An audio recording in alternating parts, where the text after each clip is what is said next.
ഇന്നത്തെ വീഡിയോയിൽ നമ്മൾ സംസാരിക്കാൻ പോകുന്നത് ഓഡിയോ ലോകത്തിൽ ഏറ്റവും കൂടുതൽ ആളുകളെ കുഴപ്പിക്കുന്ന ഒരു വിഷയത്തെക്കുറിച്ചാണ്. സ്പീക്കറുകളുടെ RMS power versus peak music power. പലരും സ്പീക്കർ, ആംപ്ലിഫയർ ഇവയൊക്കെ വാങ്ങാൻ പോകുമ്പോൾ കാണാറുള്ള വലിയ വാട്ടേജ് നമ്പറുകൾ ശരിക്കും എന്താണ്? അതാണ് നമ്മളിന്ന് സിമ്പിളായി മനസ്സിലാക്കാൻ പോകുന്നത്. നിങ്ങൾ ഒരിക്കലെങ്കിലും മാർക്കറ്റിൽ പോയി സ്പീക്കറുകൾ നോക്കിയിട്ടുണ്ടെങ്കിൽ നിങ്ങൾ കണ്ടിട്ടുണ്ടാകും, ചെറിയ ബ്ലൂടൂത്ത് സ്പീക്കറുകളിൽ പോലും 2000 വാട്ട്, 3000 വാട്ട്, 5000 വാട്ട് എന്നൊക്കെ വലിയ വലിയ നമ്പറുകൾ എഴുതിയിരിക്കുന്നത്. അതേസമയം നല്ല ബ്രാൻഡുകളുടെ വലിയ ഹോം തിയേറ്റർ സിസ്റ്റങ്ങളിലും സ്റ്റുഡിയോ മോണിറ്ററുകളിലും എഴുതിയിരിക്കുന്നത് വെറും 50 വാട്ട്, 80 വാട്ട്, 100 വാട്ട് എന്നിങ്ങനെയുള്ള ചെറു നമ്പറുകളായിരിക്കും. അപ്പോൾ സ്വാഭാവികമായി ആരും ചിന്തിച്ചു പോകും, എങ്ങനെയാണ് ഇത്ര ചെറിയ സ്പീക്കറുകൾക്ക് ആയിരക്കണക്കിന് വാട്ടും വലിയ എക്സ്പെൻസീവ് സ്പീക്കറുകൾക്ക് ഇത്ര ചെറിയ വാട്ട് മാത്രം ഉണ്ടാകുന്നത്? ഈ കൺഫ്യൂഷൻ്റെ പിന്നിലെ സത്യമാണ് ഇന്നത്തെ വീഡിയോയിൽ നമ്മൾ കൃത്യമായി ചർച്ച ചെയ്യുന്നത്.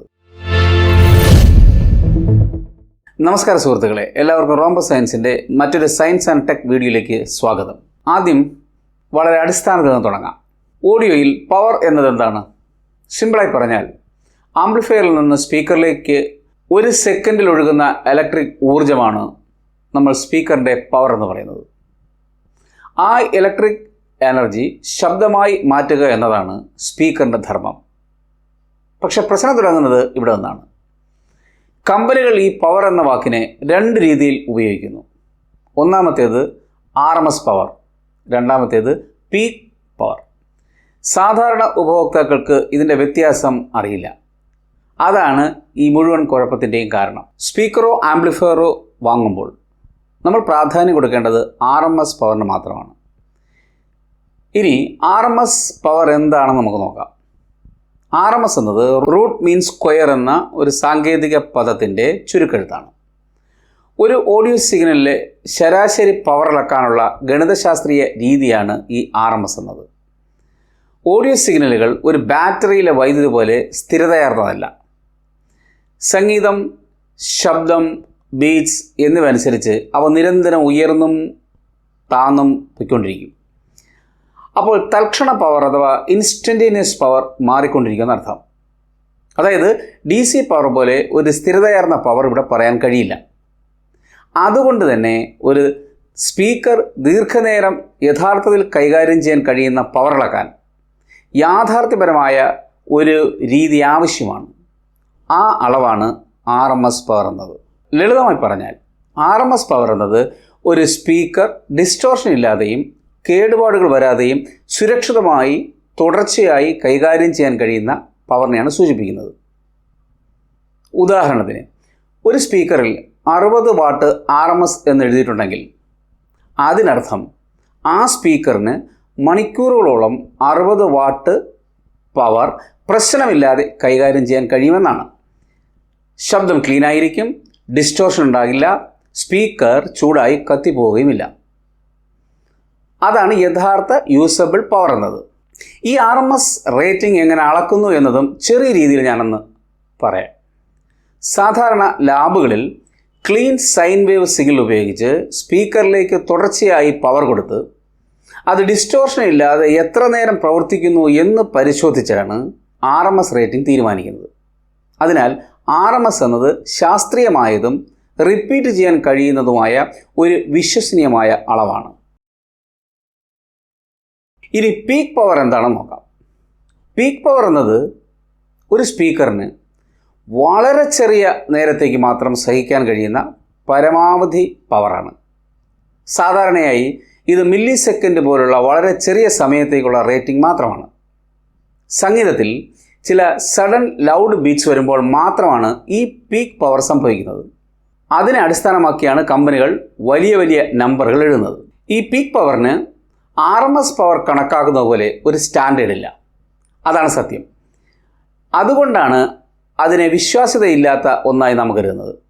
ഒരു സ്പീക്കർ 50 വാട്ട് RMS ആണെങ്കിൽ അതിൻ്റെ പീക്ക് പവർ 400 വാട്ട് അല്ലെങ്കിൽ 600 വാട്ട് എന്നൊക്കെ എഴുതാൻ ഒരു ബുദ്ധിമുട്ടുമില്ല.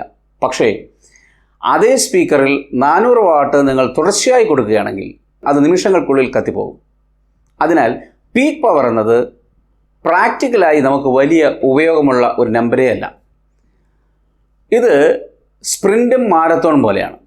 സ്പ്രിൻറ്റിൽ വളരെ ഉയർന്ന വേഗത്തിൽ കുറച്ചു നേരമേ നമുക്ക് ഓടാൻ കഴിയൂ. എന്നാൽ മാരത്തോണിലാകട്ടെ കുറഞ്ഞ വേഗതയിൽ മണിക്കൂറുകളോളം ഓടാൻ കഴിയുന്നു. അപ്പോൾ പീക്ക് പവറിനെ സ്പ്രിൻ്റ് എന്നും RMSനെ മാരത്തോൺ എന്നും നമുക്ക് ഉപയോഗിക്കാം. ഒരിക്കൽ കൂടി പറയാം, RMS പവർ എന്നത് സ്ഥിരമായി പ്രവർത്തിക്കാൻ കഴിയുന്ന സേഫ് റിയലിസ്റ്റിക് പവറാണ്. പീക്ക് പവർ എന്നത് വെറും ക്ഷണികമായ ഒരു മാക്സിമം കേപ്പബിലിറ്റി മാത്രമാണ്.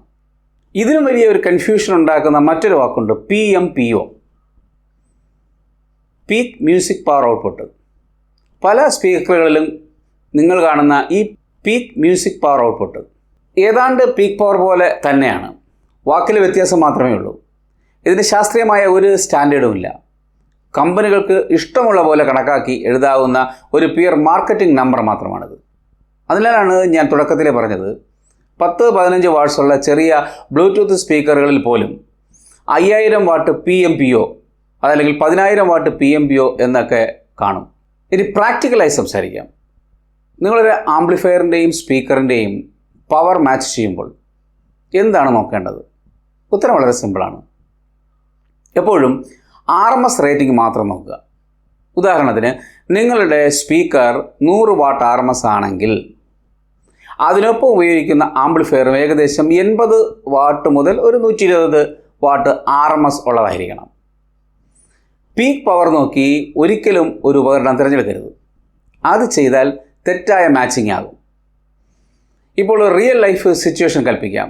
ഷോപ്പിൽ 2 സ്പീക്കറുകളുണ്ടെന്ന് കരുതുക. ഒന്നാമത്തേൽ എഴുതിയിരിക്കുന്നത് 3000 what peak music power output PMPO, രണ്ടാമത്തേൽ എഴുതിയിരിക്കുന്നത് 80 വാട്ട് RMS.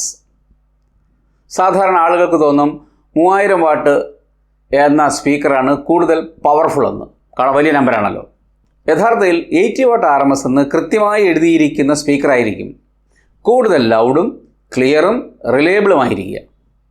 കാരണം 80 വാട്ട് എന്നത് സത്യസന്ധമായ കണ്ടിന്യൂസ് പവറാണ്. മറ്റൊരു പ്രധാന കാര്യം കൂടി ഓർമ്മിക്കാം. ഒരു സ്പീക്കർ എത്രയും ലൗഡായി കേൾക്കുമെന്നത് പവറിനെ മാത്രം ആശ്രയിക്കുന്ന കാര്യമല്ല. സ്പീക്കർ പവർ എന്നത് അത് ആംപ്ലിഫയറിൽ നിന്നും ഡ്രോ ചെയ്യുന്ന ഇലക്ട്രിക് പവറിൻ്റെ അളവാണ്. സ്പീക്കറിൻ്റെ പവർ വാട്ടിൽ അളക്കുന്നു. 100% എഫിഷ്യൻ്റാണ് സ്പീക്കർ എങ്കിൽ പുറത്തേക്ക് വരുന്ന സൗണ്ടിൻ്റെ പവറും 100 വാട്ട് തന്നെയായിരിക്കും. അത് അസംഭാവ്യമാണ്. എന്നാൽ സ്പീക്കറിൽ നിന്ന് പുറത്തേക്ക് വരുന്ന ശബ്ദത്തിൻ്റെ അളവ്, ദിശ, അകലം ഇവയ്ക്കനുസരിച്ച് മാറുന്നു.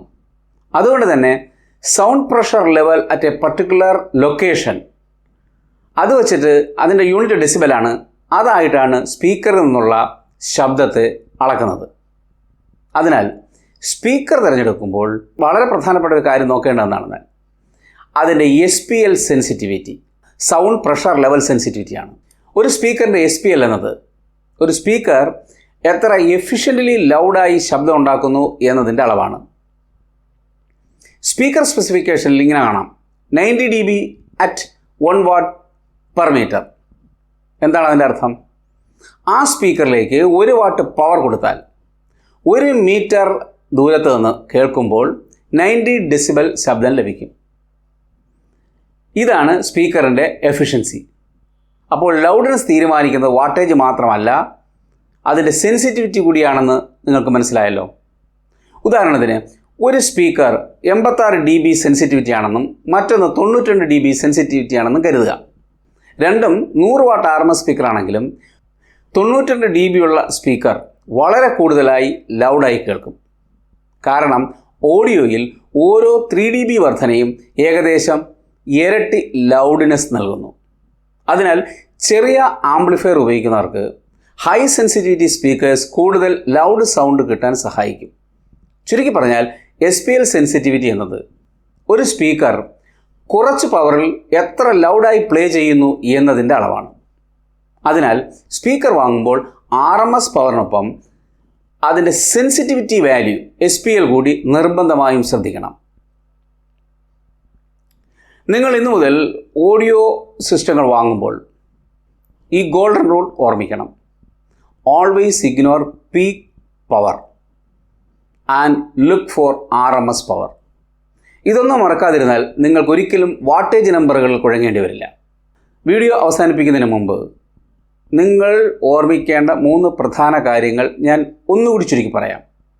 ഒന്നാമത്തേത്, സ്പീക്കറിലും ആംപ്ലിഫയറിലും എപ്പോഴും നോക്കേണ്ടത് RMS പവർ മാത്രമാണ്. രണ്ടാമത്തേത്, പീക്ക് പവർ അല്ലെങ്കിൽ പീക്ക് മ്യൂസിക് പവർ, അത് വെറും ഒരു മാർക്കറ്റിംഗ് നമ്പർ മാത്രമാണ്. മൂന്നാമത്തേത്, ലൗഡ്നെസ് തീരുമാനിക്കുമ്പോൾ RMSനോടൊപ്പം SPL സെൻസിറ്റിവിറ്റിയും കൂടി പരിഗണിക്കണം.